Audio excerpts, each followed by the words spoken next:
Maayong gabi ninyong tanan. God is inclusive, not exclusive. Buti pasabot nga ang Ginoo sa tanan, ug dili sa Ginoo alang sa pipila. Mao ni ang usa sa mga hinungdan kung ngano ang pari ibalhin gyud og assignment. Nganong dili gyud siya magdugay sa usa ka responsibilidad.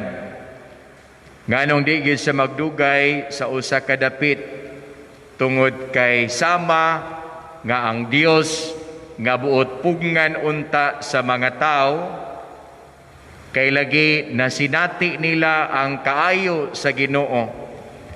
Ang ilang mga masakiton na ngaayo, nakasaksi sila sa mga milagro nga gibuhat ni Jesus, ug tungod kay nakauyon man sila sa gibuhat ni Jesus, sa dihang si Jesus nawala, based on the gospel, ila gayud siyang gipangita. Apan bisan tuod buot nilang pugnan si Jesus nga dili unta muhawa ug mulakaw sa ilang dapit, miingon gayud si Jesus kanila, kinahanglan nga magwali ako sa maayong balita sa gingarian sa Dios ngadto usab sa mga lungsod, kay mao man kini ang tuyo sa Dios sa iyang pagpadala kanako. Mga igsuon, as I said, God is inclusive, not exclusive. Kung ang Ginoo alang kanimo maayo, nan maayo usab siya sa uban. Kung ang Ginoo nagpasinati kanimo og kapasayloan, nan nagpasaylo usab siya sa uban. Tingali mga igsuon, ang kalainan mo varies lamang diha sa atong personal nga kasinatian sa Ginoo. Maybe for some, alang sa uban, lahi gyud ang ilang kasinatian sa Ginoo tungod kay mihatag man gyud siya higayon sa pagdawat kang Hesus sa Ginoo sa iyang kaugalingon. Ang akong Ginoo mga igsuon ug ang inyong Ginoo maora. Ang Ginoo sa mga manimbahay maora sa mga Ginoo sa mga wa manimba.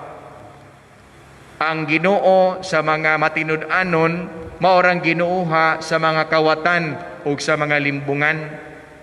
Tungod kay maora man nga mensahe ang buot ipaabot sa Ginoo kanatong tanan.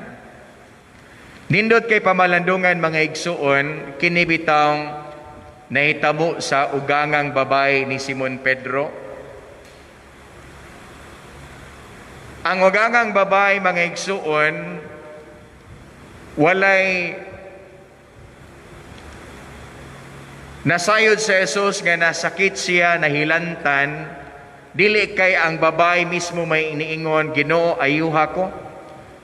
Apan doon nabitay laing tao nga nagpahibaw sa Ginoo. Munigingon mga igsuon kana bitang doon na unta tay social responsibility. Nga kun adunay tao nga nagkinahanglan, mamahimo nga kita mulihok in behalf sa nanginahanglan. Ang nakanindot pagyod, human ang maong babay na ayo, wala lamang sa mulakaw ug wa sa gibuhat, apan human niya kaayo o pagkasinati niya sa kaayo sa Ginoo. Miingon ang ebanghelyo nga misilbi siya kanilang tanan. Mga igsuon, ang gugma sa Ginoo walay gipili. Ang gugma sa Ginoo walay pagdapig. Apan ang iyang gugma alang gyud natong tanan. Busa ato gayud untang saligan nga sama nga ang Ginoo nahigugma kanimo, nahigugma kanako, nahigugma kaniya.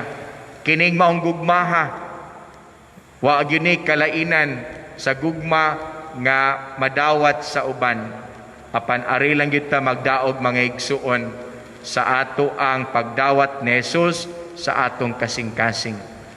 Unta sa ato ang pagpaningkamot adlaw-adlaw, dili gyud unta nato kalimtan nga sa atong pagdawat sa Ginoo, dawato nato siya dili lamang kutob sa hunahuna, apan ato gyud untang dawaton ang Ginoo sud gyud sa atong kasing-kasing. Kay diha sa atong kasing-kasing dakong buhi ang Dios.